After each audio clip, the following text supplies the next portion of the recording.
Justice o DOJ na gagamitin nito ang anti-terrorism law para mahabol o ma-freeze ang mga ari-arian at maideklara bilang terorista si Vice President Sara Duterte. Una nang sinabi ni Justice Undersecretary Jesse Jimenez Andes Jr.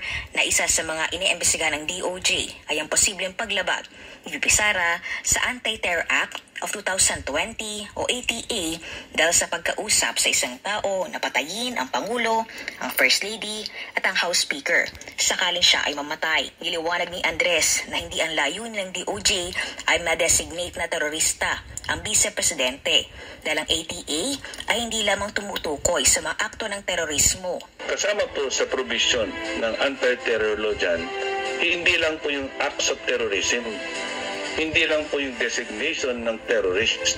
Hindi po natin ginagawa yan na kaso laban sa Vice Presidente, hindi po. Sinaypa ng opisyal na iba ang proseso at iba ang mga ebidensya na kailangan sa designation ng terorista.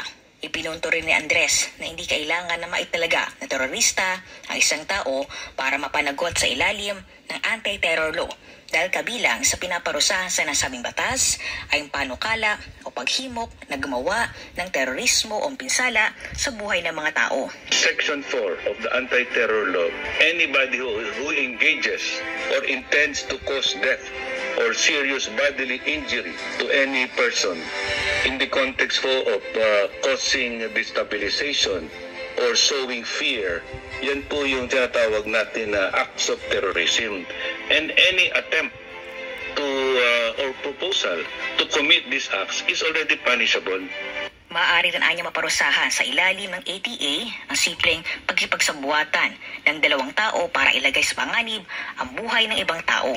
Inihag pa ni Andres na walang sisinuhin ng DOJ sa kanilang investigasyon kahit pagaano ka-impluwensya at makapangyarihan ang mga taong sangkot, lalo na kung lumabag ang mga ito sa batas. This is a test case for us. Kailangan po magkaroon tayo ng accountability not only for poor people. Minsan po, yung sinasabi nila, wala daw batas na napapatupad pag malalaking tao, influential, powerful.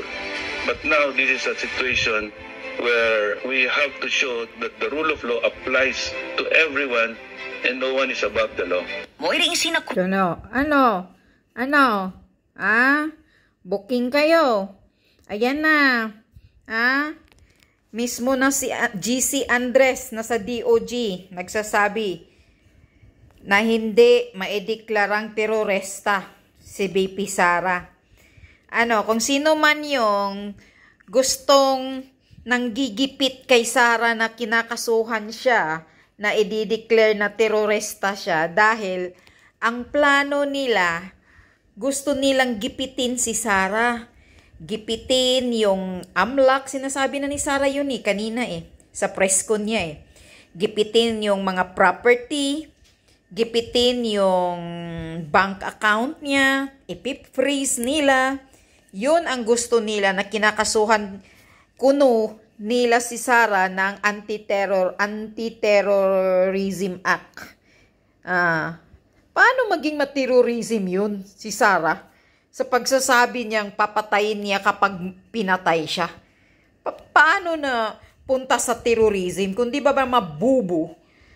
Kasi gusto lang talaga nila nagipitin si Sara Duterte. Ngayon, pahiya na kayo, Ito na, nagsasalita na ang DOJ si Andres na hindi iba ang batas. Okay? Pahiya yung bubo na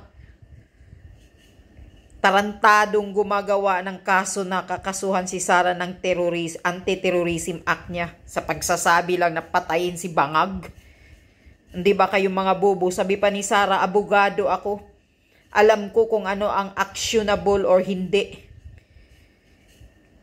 Kaya wag nyo maisahan si Sara dahil alam niya ang batas. Kayo ang mga bobo, ang gusto nyo lang talaga, gipitin ninyo, hindi ninyo sundin ang batas. Kaya kung ano-ano na lang ang gusto nyo yung isasampang kaso. Ngayon, pahiya kayo. Madyutang ginimis ninyo.